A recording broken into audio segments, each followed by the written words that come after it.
Alright, what's up guys? Unfortunately it's already installed, but I should be able to explain this with it being in the car. It's a rather simple install. Tops maybe a couple hours. It depends on one thing, how long it takes. Everything else is smooth. So here we go. Two-step. Off the two-step there's two wires that go to the coil packs. Basically I mounted it here. I wrapped one around this way, which would go here. You would unplug the main connection for the coil packs, and then one side plugs into the in, other side plugs into the out. Pretty simple. Then I took the other one, I routed it under the supercharger, intake, whatever you guys want to around to this side, and then here they are. Just two simple connections. I never unplugged the battery. They recommend it, but I never did. As long as you don't turn the key or anything, you should be fine. Now I mounted mine here. They say to keep it away from any kind of heat source.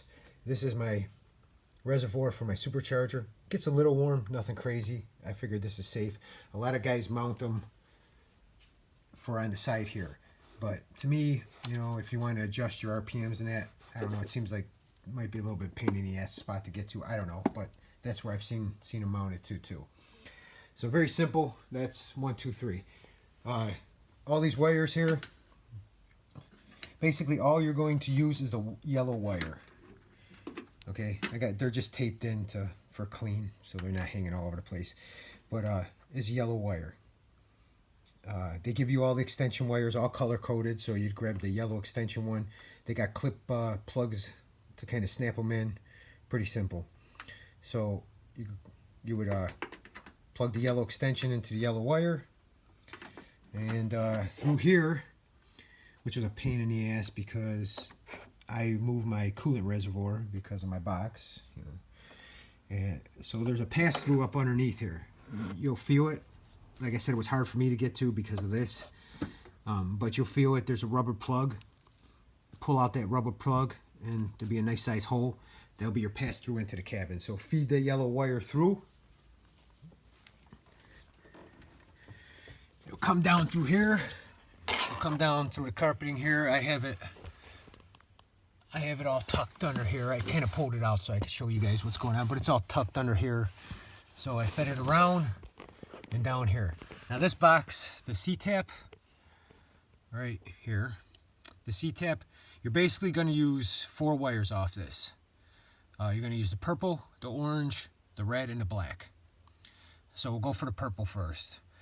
This is the part that's going to take you either 2 hours or freaking 4 hours, because it was a pain in the ass because I didn't understand something, and I'll explain to you, and hopefully it'll make it easier for you.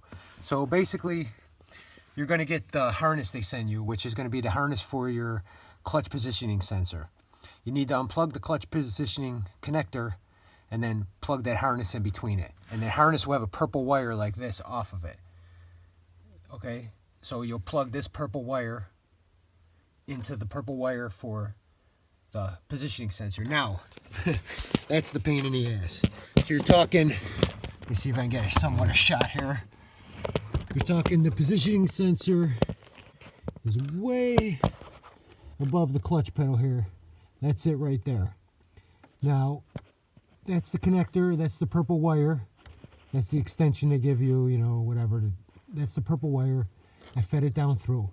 Now, you basically squeeze it, pinch it, and unplug it. Sounds simple, but you pretty much gotta be a yoga master or something to get in there and get your hands in there. Now, it actually wasn't that bad, but what I didn't know was, let me show you this. I had it here a second ago. Here it is. This, right here, this. The one they give you doesn't have this on it. It's a lock. Now, pretty much you're blind when you're pulling that positioning sensor.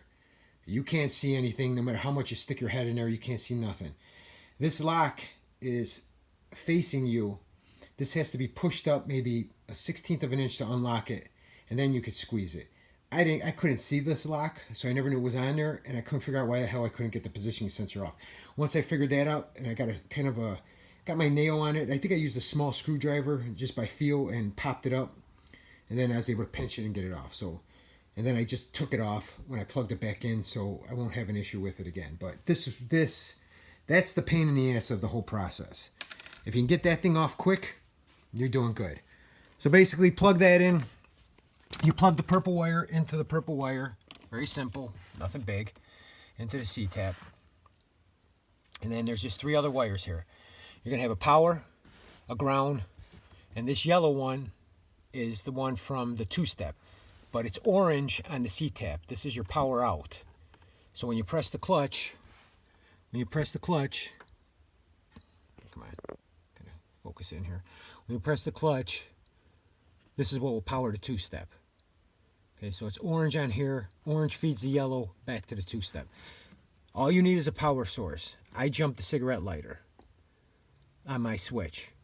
So I fed power, and then I grounded this. Everything's right under this switch.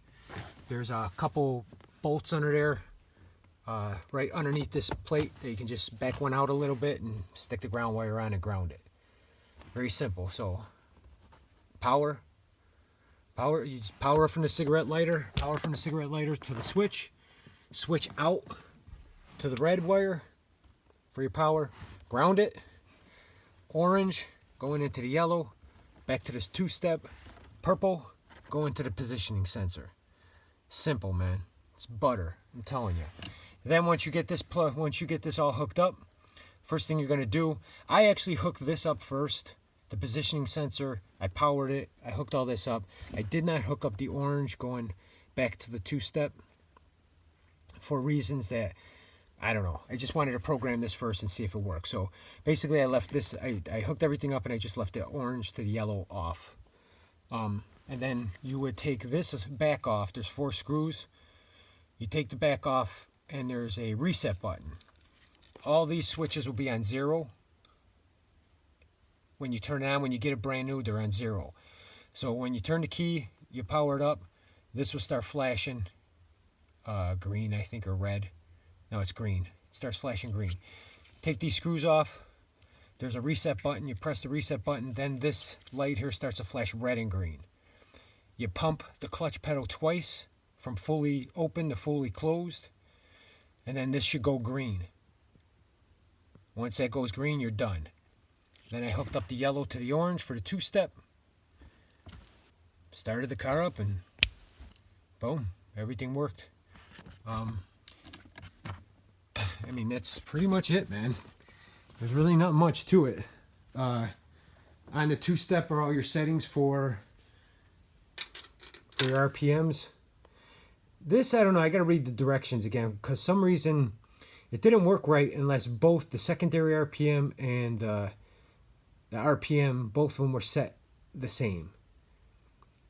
I thought the secondary was for something else. I don't know, I guess, but I had them both on the same RPM. So 2800, they both be on 2800. Worked fine. I had one was set stock when it came out of the box to like 1500 or something. And so when I set the other one to 2800, it was going off at like 800 RPMs or something. It was weird. But as soon as I put them both the same, everything was fine. So that's it. I mean, really nothing much to it, man. Very simple. Like I said, plug those in the coil pack, yellow wire back into the car to the orange wire on the C-tap, red to power, black to ground, purple to the positioning sensor. That's it, man.